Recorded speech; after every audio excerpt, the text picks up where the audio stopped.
안녕하세요. 부동산을 쉽게 다양하게 깊이 있게 분석하는 부동산의 비밀입니다.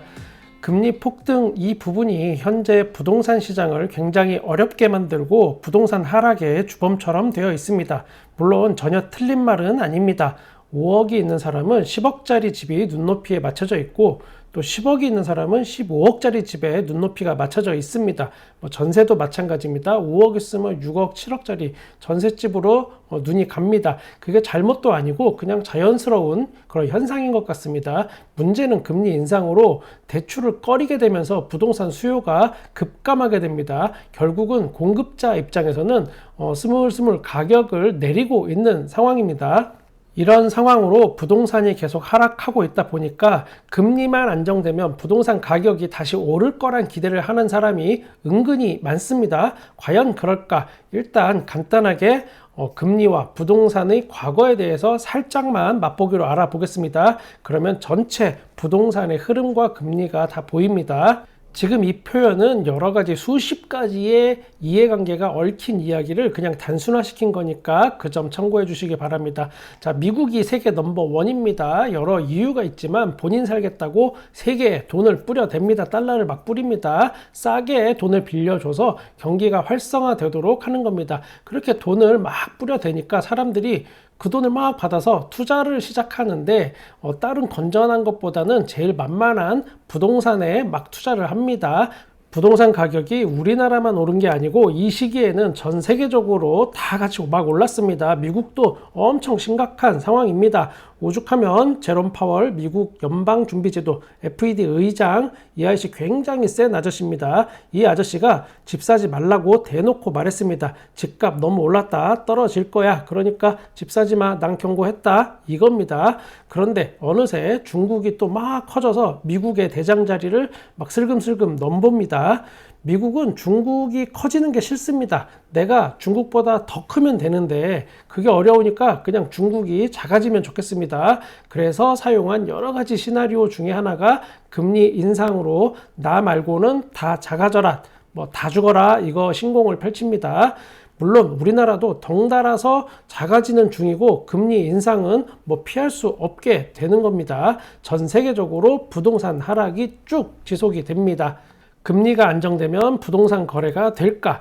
지금의 심리 상황부터 한번 분석해 보겠습니다. 집을 사고 싶은 사람, 집을 팔고 싶은 사람, 이 둘 간의 생각의 차이가 굉장히 큽니다. 중간에서 조율을 할 수 있는 수준이 아닙니다.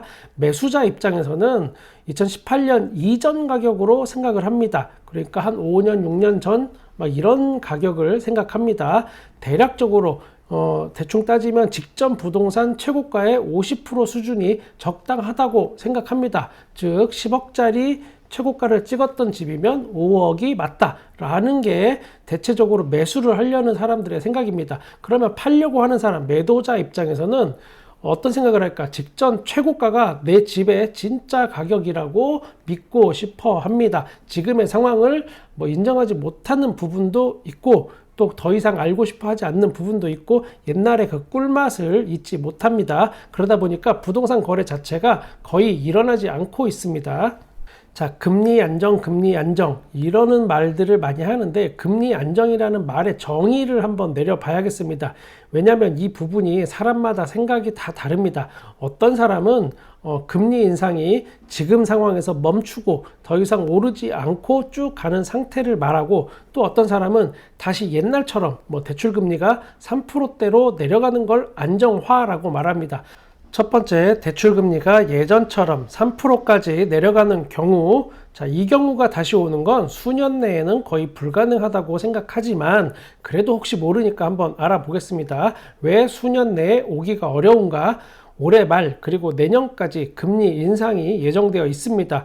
우리가 지금 느끼는 게 금리 인상이 굉장히 급격하게 이루어졌다라고 생각을 한다는 겁니다. 피부로 느낍니다. 그런데 이게 알고 보면 한 달, 두 달 사이에 있었던 일이 아닙니다. 대출금리가 3%에서 7%, 뭐 이 정도까지 오는 기간이 7, 8%까지 오는 기간이 1년 걸렸습니다. 그런데 우리는 이걸 굉장히 이례적으로 급격한 변화다라고 말합니다. 지금부터 다시 급격하게 금리 인하를 단행한다고 해도 예전처럼 3%대가 되려면 최소 1년이 걸린다는 소리입니다. 거기다가 앞으로 지금보다 금리를 더 올린다고 예고한 상황이니까 그러면 아무리 빨라도 2년 내에는 절대로 예전으로 돌아갈 수가 없습니다. 아주 천천히 뭐 금리 인하를 진행한다 하면은 뭐 5년, 10년 그 끝을 알 수는 없습니다. 그리고 실제 3%대 대출금리가 오려면 기준금리가 거의 제로 시대로 다시 회귀해야 하는데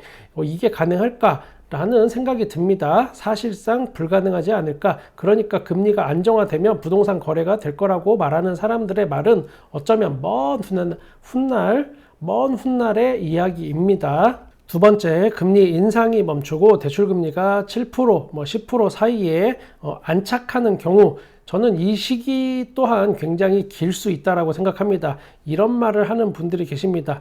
예전에는 10%였어도 다 대출해서 집 샀어. 뭐 사실입니다. 있었던 일이니까요. 대신 그 말을 하는 사람들이 놓친 부분이 있습니다. 그 시절에는 그게 당연한 걸로 받아들여졌던 시기입니다. 지금의 사람들은 저금리, 그러니까 대출금리 3% 시대의 꿀맛을 봤습니다. 그 맛을 본 지 1년도 아직 안 지났습니다. 이 3% 꿀맛이 잊혀지고 대출금리가 10%가 어쩌면 당연하게 느껴지기 위해서는 엄청난 시간이 필요합니다. 그리고 하나 더, 내가 대출이자 10% 내더라도 집값이 그만큼 올라서 감당이 될 것 같을 때 그 순간부터 부동산에 돈이 몰리기 시작하는 겁니다. 이 순간이 오려면 그냥 오는 게 아니고 사회적 공감대가 형성돼야 합니다. 이자 10% 정도는 내지 그러면 아파트 가격 오르는 게 그 더 이익이니까 더 높을 텐데, 이 생각이 그냥 혼자만의 생각이 아니고 사회 전반적으로 퍼지고 그 공감대가 형성돼야 한다는 뜻입니다. 즉 엄청난 난관과 시간이 필요한 이야기입니다. 사람들이 말하는 금리 안정이라는 뜻이 첫 번째든 두 번째든 어쨌든 1, 2년 사이에 쉽게 벌어질 일이 아니라는 겁니다. 결국 아주 특별한 이슈가 없는 한 부동산의 거래가 많아질 이유가 전혀 없습니다. 물론 아주 특별한 이슈라는 예외는 있습니다.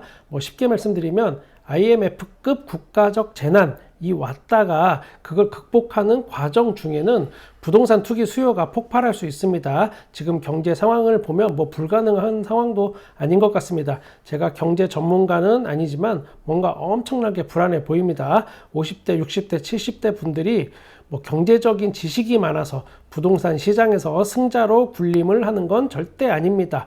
그냥 학습 효과입니다. 어떤 거냐? IMF와 2008년 금융위기를 이분들이 겪으면서 위기 뒤에 오는 그 부동산의 꿀맛을 굉장히 자연스럽게 터득한 사람들이 지금 뭔가 웅크리고 기다리는 그런 상황으로 보입니다.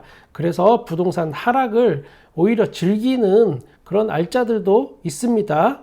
지금의 상황이 분명히 이상한 상황이긴 합니다. 보통 주식과 부동산이 어느 정도 균형점을 맞추면서 경제가 흘러갑니다. 주식이 뜨면 부동산이 살짝 처지고, 반대로 부동산이 뜨면 주식이 살짝 처지고, 이런 상황이 반복되면서 어느 정도 균형점이 맞춰지고 그렇게 흘러가던 상황인데, 요즘은 변했습니다.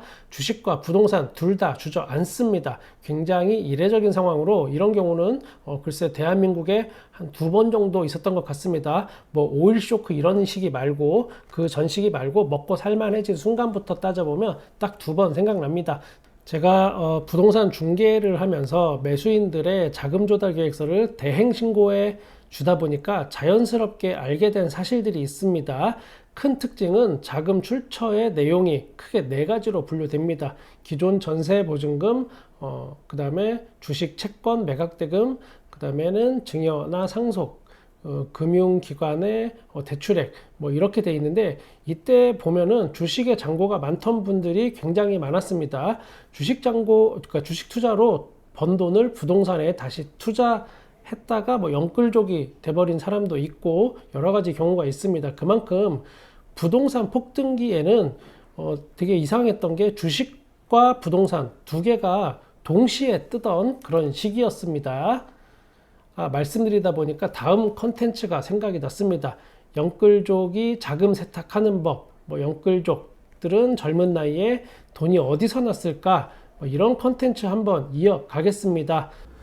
저는 신혼 때 정말 낡은 빌라에 전세 얻을 돈이 없어서 혼자서 많이 울었습니다. 남자지만 세상에 집이 이렇게 많은데 나는 왜 가난할까? 쉽게 부모님 돈 세탁해서 아파트 사는 젊은 사람들 보면 옛날 생각 때문에 조금 배가 아프기도 했습니다. 와이프랑 연애할 때 이런 고민 때문에 힘들어하고 막 그러면 밥 먹고 힘내자 그러면서 와이프가 밥을 잘 사줬습니다. 밥 잘 사주는 누나, 손예진 같은 그런 누나였습니다. 물론 지금도 밥을 아주 잘 사줍니다. 밥은 주로 제가 하고 설거지도 제가 하고 아직도 밥만 잘 사주는 그런 누나. 요즘 은행 예금으로 돈이 몰린다는 얘기가 많이 나옵니다. 주식도 아니고 부동산도 아니고 이제는 현금으로 묶여 있다는 것은 어떤 순간이 오면 폭발적으로 주식이든 부동산이든 돈이 몰릴 수 있는 힘이 축적돼 있다는 겁니다. 그 순간이 그런데 지금 당장은 아니고 요 근래도 아닐 것 같습니다.